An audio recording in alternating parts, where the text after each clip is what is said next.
अच्छे माहौल में बातचीत हो रही है और आप वहां हैं तो आपके पास अग्निशामक यंत्र भी रहता है आग बुझाने के लिए, ये मैंने महसूस किया है। माननीय उपसभापति महोदय, इस विधेयक पर अपनी आपत्तियां और अपनी आलोचना माननीय मंत्री जी के समक्ष रखूंगा। बिल के मसौदे पे बिंदुवार आऊंगा, लेकिन उससे पहले मैं चंद बातें रखना चाहता हूं। वो ये है माननीय वाइस चेयरमैन साहब, क्योंकि किसी भी आर्टिकल को जब हम पढ़ते हैं संविधान की इस किताब में कि 14 क्या कहता है, 25 क्या कहता है, 26 क्या कहता है, उसकी इबारत पढ़ने से पूर्व कॉन्स्टिट्यूएंट असेंबली की डिबेट को देखना चाहिए कि उस आर्टिकल के बनने में किस तरह के विचार आए थे। संभवतः माननीय मंत्री जी अगर आर्टिकल 26 ए बी सी की पूरी प्रस्तावना को, उस डिबेट को पढ़ते तो शायद उनका काम एक नॉन स्टैट्यूटरी बॉडी से भी चल जाता, बशर्ते इसके कि इस तरह की चीजें लाएं। आज के आपके समक्ष जब बोल रहा हूं, मेरे पार्टी के राष्ट्रीय अध्यक्ष एम्स में इलाजरत हैं, लेकिन वो गौर से देख रहे होंगे। कल उनके एक वीडियो को कट करके खूब चलाया गया। सर, पूरा संवाद तो देखिए, और अगर उन्हीं को चलाना है तो उनकी तो न्याय, सामाजिक सौहार्द के बारे में इसी पार्लियामेंट में बहुत सारी स्पीचेज हैं, उसको सुना जाए। बहरहाल सर, मैं क्यों कह रहा था आर्टिकल के बनने की बात, होता यूं है सर, यूनिफॉर्म सिविल कोड पे बहुत चर्चा हुई, आर्टिकल 44, लेकिन कहा कि देश का माहौल तकसीम के बाद, पार्टीशन के बाद, बंटवारे के बाद ट्रस्ट डेफिसिट था समुदायों के बीच में, तो उसको सेल्व किया गया, डायरेक्टिव प्रिंसिपल्स में रख दिया गया। जैसे संपत्ति के बंटवारे की बात, आय के असमान वितरण की बात भी डायरेक्टिव प्रिंसिपल्स में आई, 38(2) एंड 39 क्लॉज सी। मैं जानता हूं आज दोनों ही पक्ष आए हैं तैयारियों के साथ, हम गर्दनों के साथ हैं, वो आरियों के साथ।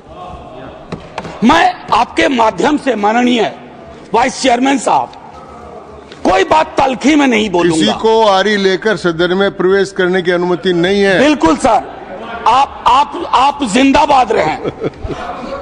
सर एक चीज, देश का माहौल, और ये मैं गंभीरता, गर्दन लेकर आ सकते हैं जी, आरी लेकर नहीं आ सकते। सर, देश का माहौल कैसा है इस पे एक नजर डाला जाए।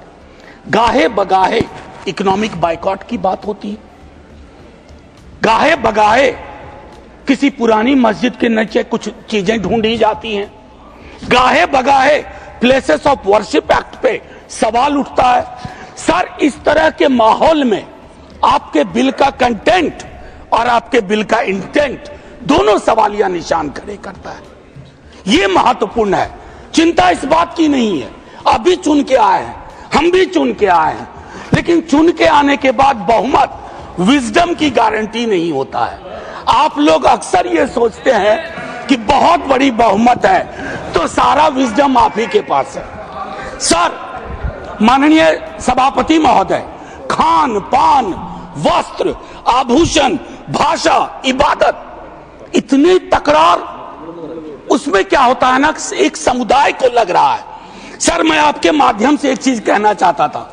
मेरी भतीजी ने मुझसे, मुंबई अभी गया था, पूछा काका मार्जिन क्या होता है, तो मैंने उसको बताया कि बचपने से हम लोगों को कॉपी में मार्जिन छोड़ने के लिए बताया जाता है, हाशिया। सर, हमें आदत बन गई है हाशिए पे लोगों को छोड़ने की, हम लगातार समुदायों को हाशिए पे छोड़ रहे हैं।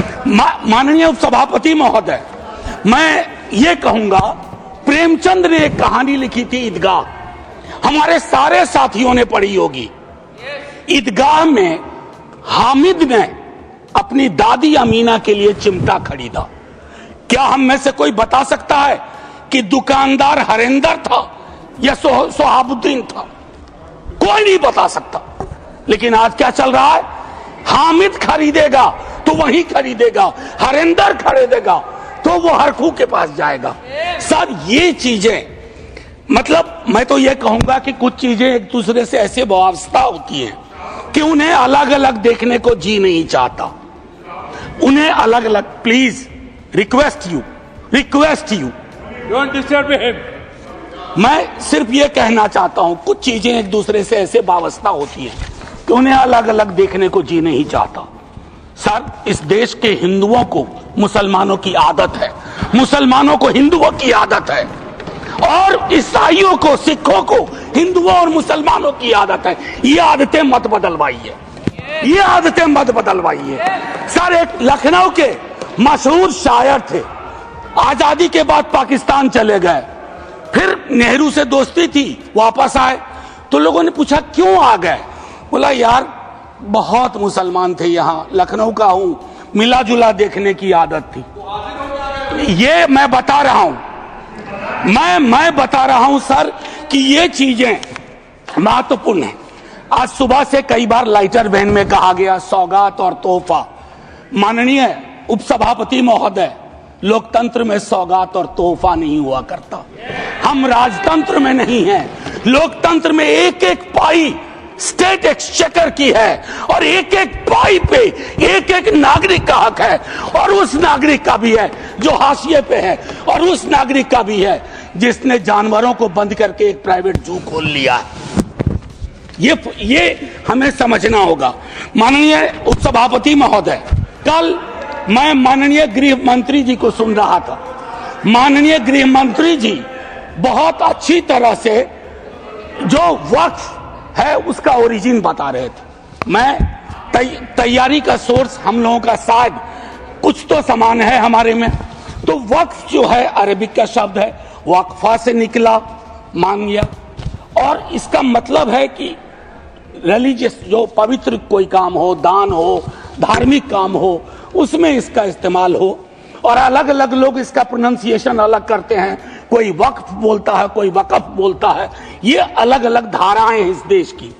काबा की मस्जिद जो 622 में बनी प्रॉफिट मोहम्मद के time, peace be upon him, वो पहली इस्लामिक वक्फ थी। उसके बाद एक चीज हम सबको याद रखना चाहिए, हम किसी भी धर्म के मानने वाले हों, राष्ट्र की अवधारणा से पूर्व नदियां नहीं बटी थी, संस्थाएं ऐसे नहीं बटे थे, बनते गए, उसमें सुधार भी हुआ। आप पहली बार सुधार नहीं कर रहे हैं, इसमें सुधार आगे भी होगा। मैंने कहा ना कि दिक्कत होती है कि जब आपका इंटेंट और आपका कंटेंट दोनों मैच करता है तो डर लगता है, क्योंकि उस समुदाय के बारे में सर मैं एक बात जरूर कहूंगा। इस बिल को, चूंकि बिल के कुछ बिंदुओं पे आऊं उससे पहले, बाबा साहब भीमराव अंबेडकर को इन्वोक किया गया, और मैं चाहूंगा बाबा साहब भीमराव अंबेडकर, उन्होंने एक लाइन कही थी, उसको बार बार पढ़िए। Democracy is incompatible in inconsistent with isolation and excluding minority communities. You have to look at honourable minister from the angle of isolation and exclusion. और ये दोनों चीजें बहुतायत में हैं और अलग अलग जगहों पे हैं। सर, जमीन के साथ किसी व्यक्ति और किसी कौम का क्या रिश्ता होता है, इसको भी समझने की जरूरत है।